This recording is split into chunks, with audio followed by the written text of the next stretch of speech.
The key fob clicked red, not yellow, not delayed, red. That was the first sign. I was standing outside the Willowbrook Estates Community Center, iced latte in one hand, resident ID fob in the other, staring at the scanner I'd helped install myself back in 2012. It had never once malfunctioned. Not during the great power outage of 2015 when half the neighborhood lost Wi-Fi and started screaming about end times. Not when two new board members accidentally wiped the entire violation log in 2019 and blamed sunspots. Never. Until today. I tapped again slowly, then faster. The third time the little LED strip didn't even blink. It just sat there cold and blue like the eyes of Deborah Lancaster, our brand new HOA president, when she breezed through last month's meeting and forgot to acknowledge anyone who'd been here longer than her Botox. 18 years in Willowbrook, and suddenly I was a ghost in my own neighborhood. If you're listening and you've ever been blindsided right before everything you earned was supposed to drop, hit that subscribe button. Like the video. It helps us keep telling these HOA Karen stories. And trust me, it gets worse before it gets deliciously satisfying. I pulled out my phone, thumb hovering over the Willowbrook resident portal app. No alerts, no flags, just a blank slate where my legacy resident status should have glowed green. My name, Margaret Ellison. Status, inactive. I stood there for a full minute.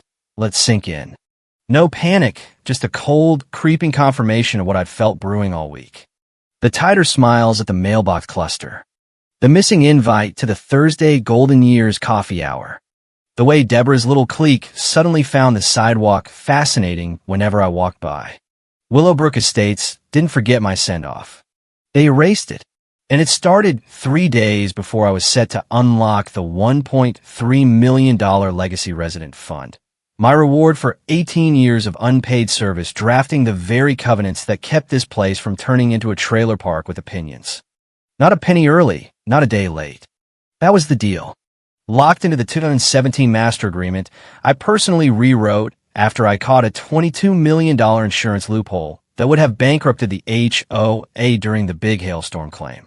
My payout was simple. Stay quiet, keep the lawns perfect, retire with grace on March 17th, 2026, and collect what the community owed me. Except now, it was Wednesday, March 13th, and my fob said I didn't exist. I walked around to the main gate. The new security guard, some kid who looked like he still had his learner's permit, squinted at his tablet. MS. Ellison, it says here your access has been deactivated. I raised an eyebrow. Since when? Effective 7:02 a.m. Today, of course. Right after the overnight batch process, the same one I designed to auto-flag covenant violations and trigger fines. Can you buzz me through? He hesitated, then delivered the line I knew was coming but still wanted to punch a perfectly trimmed hedge over. I'm really sorry. I'm not allowed to override terminations. Terminations. Not retirements. Terminations. My hands didn't shake. I didn't cry. That's the luxury of being betrayed by people you never fully trusted. Instead, I turned, left the gate, slid into my sensible Honda, drove home in perfect silence, and logged into the portal remotely. Sure enough, my admin privileges were still active, at least for now. My heart didn't race, but my fingers were already moving faster than my thoughts. I opened the archive, pulled up the signed master agreement, scrolled to section 18C, a clause so buried most residents forgot it existed. Termination without cause within 72 hours of scheduled legacy eligibility shall trigger immediate full disbursement of all accrued funds plus. I smiled the kind of smile that doesn't reach the eyes. Deborah Lancaster thought firing me 2 days early would save the HOA $1.3 million. Instead, she just started a clock she couldn't stop. The official email hit my inbox at 8:14 a.m. No greeting. No, thank you for your service, just one sterile line. We will confirm timing shortly. That was it. Like I was a late library book. That's when the flicker of doubt started crawling in, but I shut it down fast.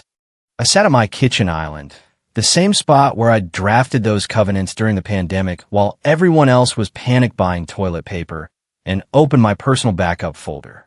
Call it paranoia. I called it insurance. There it was, the original 2017 agreement, PDF signed in ink, notarized twice. Effective retirement date, March 17th, 2026. Clean. Bulletproof. Until you hit Section 18C in the amendment I added in 2019 after that insurance save. Failure to disperse funds within 48 hours of vesting shall incur compounding interest at prime rate, plus 11% per hour. I leaned back, stared at the screen. My blood got colder because if I had almost forgotten that subclause, and I wrote half of it, then Deborah definitely remembered. Not the treasurer, not legal. Someone higher. Someone who knew that clause meant the moment she touched my status, the meter started running. It wasn't a glitch. It was a gamble. She bet on my silence. I closed the contract and opened my saved emails. There, time-stamped 3 weeks ago, my final confirmation. Subject, legacy status finalized, March 17th. Her reply had been all smiles then. Looking forward to celebrating your legacy, Margaret. What changed? Or more accurately, who changed? I pulled up the board org chart. Deborah Lancaster, transferred in from some McMansion HOA on the West Coast, lasted less than 15 months at her last 3 gigs. She'd already streamlined 3 longtime volunteers, made waves about legacy deadweight. It was the kind of language that looks great on a treasurer's report and burns real people alive. I wasn't deadweight. I was the weight that kept the whole machine from collapsing. But that's the problem with quiet competence, isn't it? When you don't brag, people assume you didn't do anything. And when you don't throw tantrums, they assume you'll never push back. Well, Deborah didn't know what system, she just woke up. Because the one thing Willowbrook never understood about me, I never raised my voice. I wrote the rules, and I never forgot how to read them. Thursday morning, the neighborhood smelled like fresh-cut grass and last-minute panic. My calendar had said final systems handoff. Instead, I got a summons to the HOA conference room at the community center. No explanation, just a meeting invite with a 9 a.m. timestamp and a subject line that didn't bother with pleasantries. Ellison meeting. I walked in and knew immediately. No coffee, no farewell basket of artisanal jams from the welcome committee, just Deborah Lancaster, MS. Startup sleaze herself, sitting across the table in a $900 blazer and heels that had never touched real dirt. She didn't look up from her iPad, didn't even greet me. Just a tiny theatrical sigh, like I was keeping her from whatever new fountain she planned to install with my money. We've decided to accelerate your offboarding effective immediately. Just like that. No, thank you for 18 years. No, we're grateful for your legacy. Not even a fake budget realignment to soften the knife.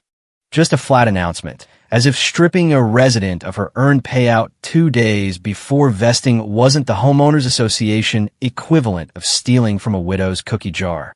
She slid the termination notice across the polished table like she was handing me a parking ticket.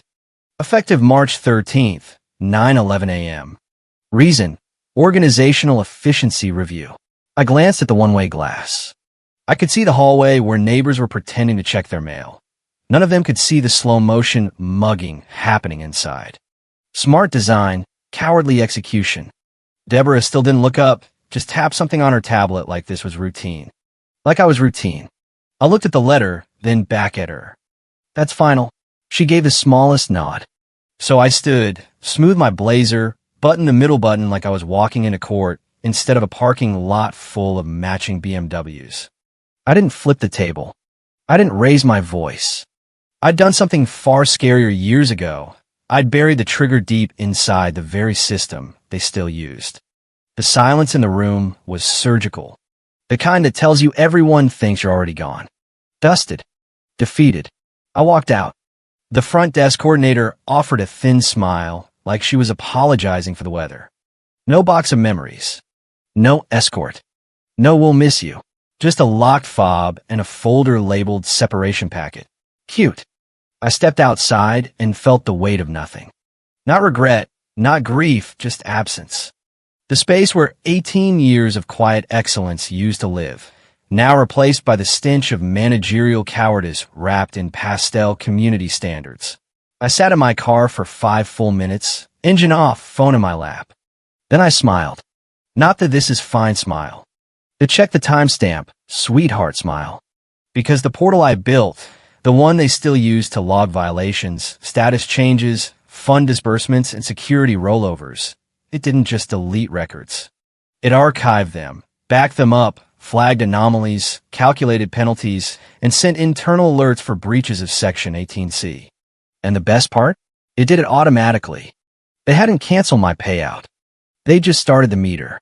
By noon, the silence broke, but not from the board, from me. My attorney, Meredith, didn't ask questions. She didn't need to. We'd built the contingency plan together 3 years ago after another HOA tried the same stunt. Standard Lancaster move, she muttered.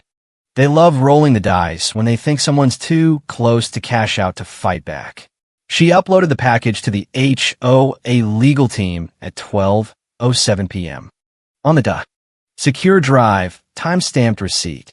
Everything they thought they could ignore now lived in a little red folder titled Ellison 18C Claim. Immediate response required. Inside, my full master agreement with Section 18C bolded, boxed, and annotated. The clause they pretended didn't exist. A notarized timeline of my legacy process signed by 3 former presidents. 6 months of portal logs confirming the March 17th date. A paper trail of board emails acknowledging it, including the January note where Deborah herself had written, "Looking forward to celebrating your legacy, Margaret." The access log showing my status revoked exactly 26 hours before eligibility. They didn't just revoke me early. They detonated a tripwire buried in their own infrastructure. The infrastructure I built, calibrated, and documented across 3 layers of compliance. And here's the thing about legacy systems. They remember. They don't care about new presidents or shifting budgets. They don't give a damn about someone trying to cut costs with a half-brain termination stunt. They log. They archive. They warn. I logged in again just to watch the flag pop up. Red banner already active in the back end. 18C breach detected. Penalty clock active. Meredith, and I didn't send threats. No angry calls. No demand letter printed on flaming paper.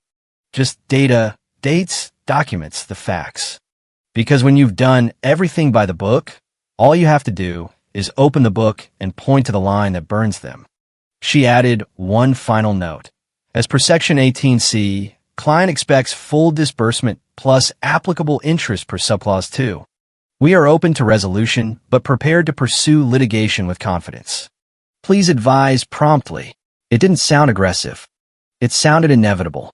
Deborah had options, sure, delay, deny, spin it internally as a clerical error, but nothing was going to erase the timestamp of my status change, or the audit trail showing her approval, or the auto alert the compliance engine had already fired to the entire board inbox.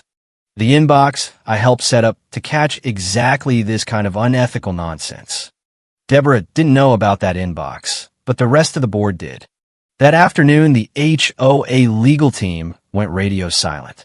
No reply, no call, just a lot of blinking cursors on a document that told them they'd messed with the wrong legacy resident. I didn't go for a walk. I didn't vent to the neighbors. I poured myself a fresh latte, logged into the back-end audit dashboard, and watched the counter tick upward, calculating their debt to the second. Every blink was money. Every minute another reminder that the quiet woman they tried to erase 2 days early didn't scream. She submitted receipts. Friday morning before sunrise, the neighborhood was already scrambling. My sources inside, people I'd mentored, trained, covered for when Deborah slashed budgets to fund her aesthetic upgrades, started pinging me quietly. No words, just screenshots. Need confirmation of legacy protocol timelines. Legal asking for templates from 2016. Deborah's assistant had pulled 6 old board agreements from the archives. They were digging deep, trying to find a loophole An old version, anything to prove my agreement was boilerplate they could wave away as standard language instead of the legal landmine it actually was. They weren't going to find it. Mine wasn't a template. It was customized, signed twice. Once in 2017, again in 2019, right after I saved the HOA from that $22 million insurance claim. I didn't parade it around. I just fixed it quietly, brought it to the board, documented the correction, closed the risk. The treasurer at the time had asked bluntly, "What do you want in return?" I'd said, "Just tighten Section 18C and make sure I can retire without games." She smirked. "We'll bake it in. Quiet clause. You earned it." So they did. They didn't realize that favor given in a moment of gratitude would become the fuse under their perfectly manicured feet. I had leverage, and I'd stored it somewhere they'd never think to look: inside their own system. Because Willowbrook Estates had always loved one thing more than their quarterly newsletters: automated compliance, real-time violation tracking, smart fines. They bragged about it in every welcome packet. Digital oversight for a safer, prettier community. Know who built that engine? Me. Not in name. They hired a flashy vendor to slap a pretty UI on it, but the core logic, the logging framework, every single rule, mine. I'd spent 3 years embedding it brick by digital brick. A side project that became the backbone. Every status revocation, every covenant change, every board override, all of it logged, archived, and mirrored. They thought revoking me 2 days early meant saving $1.3 million. But the second Deborah clicked approve termination, her name got burned into an immutable change log. Early legacy revocation. Retiree Margaret Ellison. Section 18C triggered. User D. Lancaster. March 13th, 9:04 a.m. Penalty timer active. It wasn't just a warning. It was a countdown. They were racing it now. Desperate legal pulling old contracts. The treasurer combing policy logs. Finance running worst-case spreadsheets in quiet corners they never thought they'd need. One of my former committee leads texted with no context. Deborah asked if the portal could be retrospectively corrected. I replied with a single emoji, the laughing crying one, because I remembered that meeting. She'd once asked why I was so strict about audit trails. I'd said because people with power forget, but systems don't. She thought I was being dramatic. She didn't realize I was writing the script of her own downfall. They weren't trying to pay me. They were trying to make it look like they meant to all along. But it was too late. The portal had already sent alerts to the risk committee and the full board ethics inbox. The rest of the board would see it next. Every hour they delayed cost them $6,200. Every mouse click left a footprint, and every attempt to erase me just made the evidence louder. Friday, 11:28 a.m. That's when it finally hit them. A junior compliance volunteer, sweet little Sasha, 6 months on the job, still asked questions like they mattered, found it buried in the 2019 amendment. She didn't skim. She flagged it. Forwarded it up the chain with one subject line: urgent interest clause penalty triggered. Someone from legal tried to wave it off as standard language. Sasha replied with a screenshot: time-stamped system log, live timer, penalty engine engaged. The clause was crystal clear, unambiguous. Failure to disperse within 48 hours shall trigger hourly interest penalties calculated at prime rate, plus 11% compounded. Current estimate, $6,128.83 per hour. Running live. Irrefutable. And the kicker? The portal wasn't waiting for permission. Because the portal didn't require permission. It was built to calculate, not debate. Built by me, so it wouldn't be subject to the kind of human cowardice that lets a Karen look you in the eye while stealing your future. I'd hard-coded the clause into the financial risk module back when the board first pushed for full-stack compliance. They wanted automation. I gave them integrity, the kind that doesn't ask if you meant to violate policy, just logs the violation when you do. Now that logic engine was calculating in real time, logging interest accruals, generating daily summaries, routing red alert memos to the ethics inbox, the treasurer's alias, and if the clock hit noon without resolution, the audit committee chair. They had 27 minutes.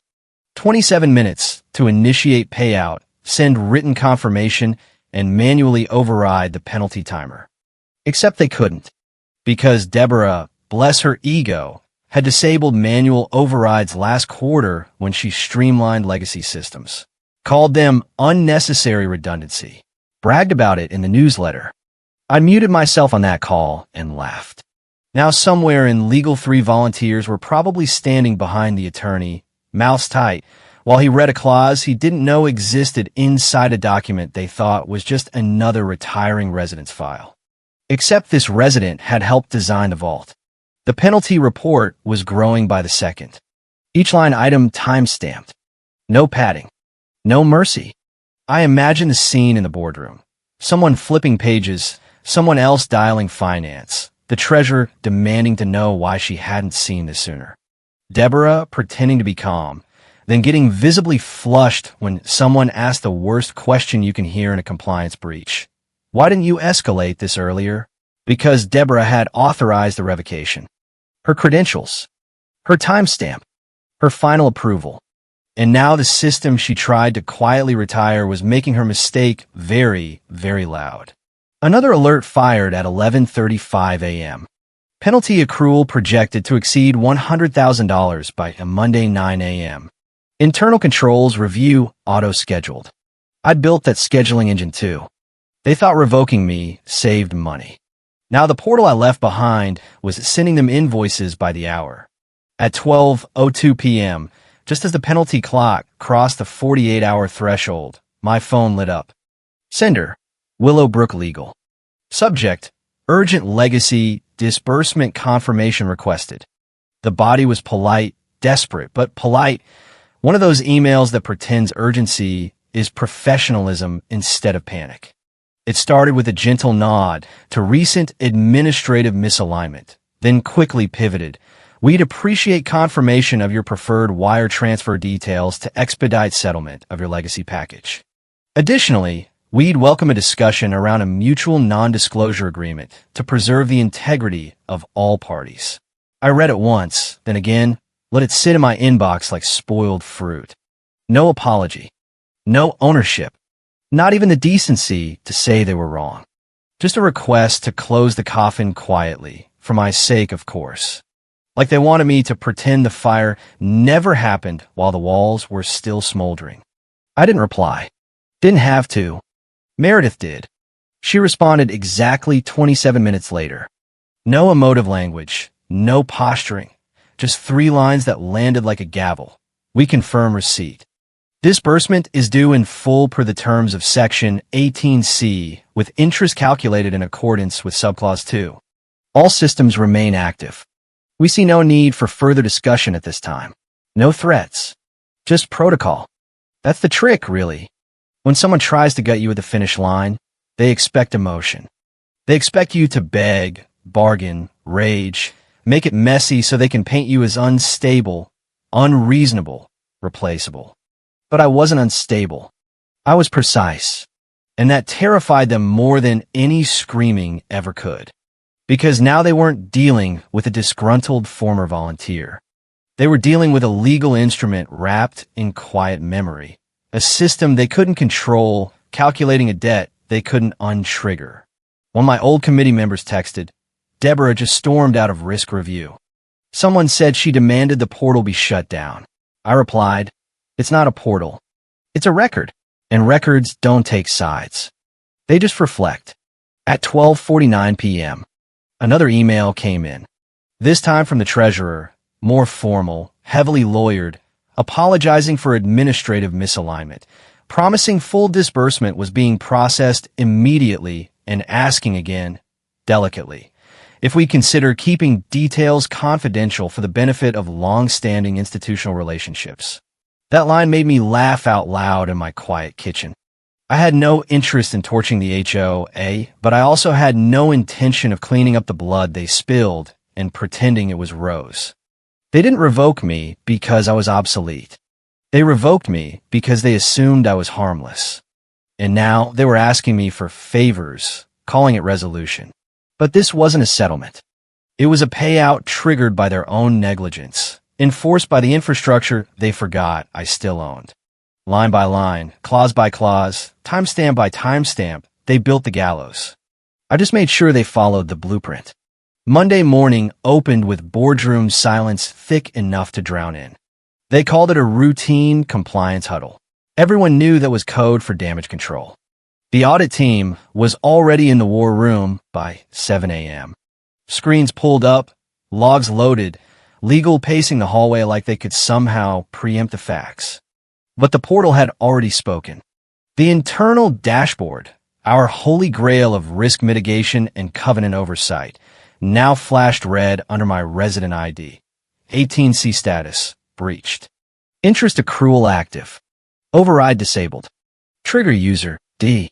Lancaster, March 13th, 9:04 a.m. That last line, they read it out loud in the meeting, word by word. It landed like a gunshot.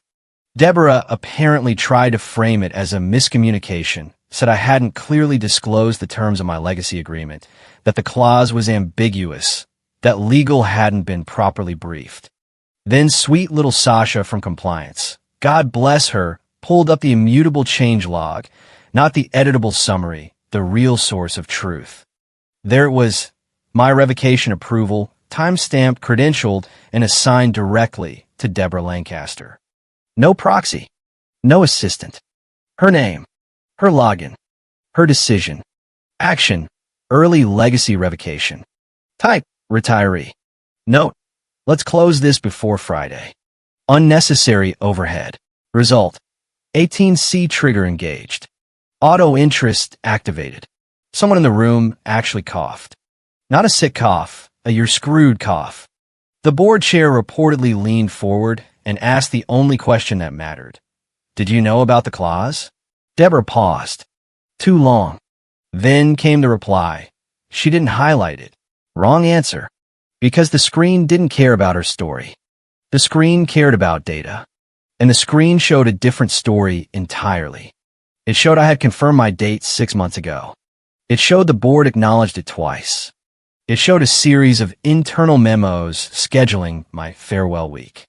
It showed that Deborah, in her arrogance, had overridden my final status manually without review, the exact morning the clause began its countdown. And finally, at the bottom of the system output, sat the one line no one could spin. Bonus acceleration trigger active per clause 18C. That line wasn't written by me, wasn't written by legal, wasn't written by Meredith. It was written by a machine. I designed a flag built into the backbone of their portal. Written in neutral code, blind to politics, programmed only to recognize truth. They tried to revoke me without paying what they owed. Instead, they fired a trigger, and now the trigger had called them out on the record with no room to wiggle. Deborah reportedly stammered something about fixing it quietly, about escalation processes being unclear, but the damage was done. No NDA was going to unsend that report to the full audit committee because for the first time in years, the portal spoke louder than the president, and it remembered everything. By Wednesday afternoon, the wire cleared. $1,384,600. $1.3 million principal plus $84,600 in compounded interest down to the cent. No call. No apology. No, we regret how this unfolded. Just a terse message from HOA legal confirming transfer complete followed by an attached PDF stamped final resolution. No admission of liability. They wanted it over. They wanted me quiet, and they hoped the deposit would be the period at the end of a sentence they tried to write without me. Meredith just laughed when she read the attached language. They still think this was an accident, she said, sipping her tea, still pretending they tripped into the grave they dug. I didn't laugh because I knew better. I checked the portal log one last time. My access had been fully terminated at 12:01 p.m. Tuesday. A clean severance, sanitized, but not before I pulled a legal backup archive. The change logs, the approvals, the override denial timestamps, a record of every choice they made, including the trigger Deborah Lancaster set with her own manicured hands. She was transitioned the next quarter. That's the term they used in the internal memo. Transitioned. No explanation. No goodbye post. No email from the board chair. Just gone.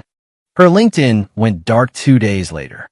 Last title listed, President, Willowbrook Estates, HOA 2025 to 2026. That hyphen did a lot of heavy lifting. The part that really cemented everything came in Q2. The HOA's annual financial disclosure filed publicly, buried deep under one-time exceptional items. There was in black and white, line 73 on page 42, legacy payout executed per section 18C due to administrative misalignment. Administrative misalignment. That's what they called it. Not retaliation. Not breach. Not negligence. Just a harmless misfire in the great machinery of suburban life. But I knew better. It wasn't a misalignment. It was precision. They aligned perfectly with greed. And they triggered a clause they didn't understand because they assumed I didn't understand it either. They broke the rules I wrote. And the system? It didn't forgive. It didn't forget. It just ran the numbers like it always had. Now my name's off their books, my record sealed, quiet, closed. But I kept the filing. Framed it even, not for pride, for reminder. A one-line footnote that cost them 6 figures because they underestimated the wrong woman. The portal remembered. And so did I. The neighbors still wave when I drive by. The lawns are still perfect. The flags still fly at exactly 3 feet. But every time Deborah's old clique sees me at the mailbox, they suddenly remember urgent errands. And every time a new resident asks about the legacy fund, someone always whispers the same thing. Don't mess with Margaret Ellison. She doesn't yell. She just lets the system do the yelling for her. And somewhere in the cloud, the portal keeps ticking, quiet, impartial, and utterly unforgiving. Just the way I built it.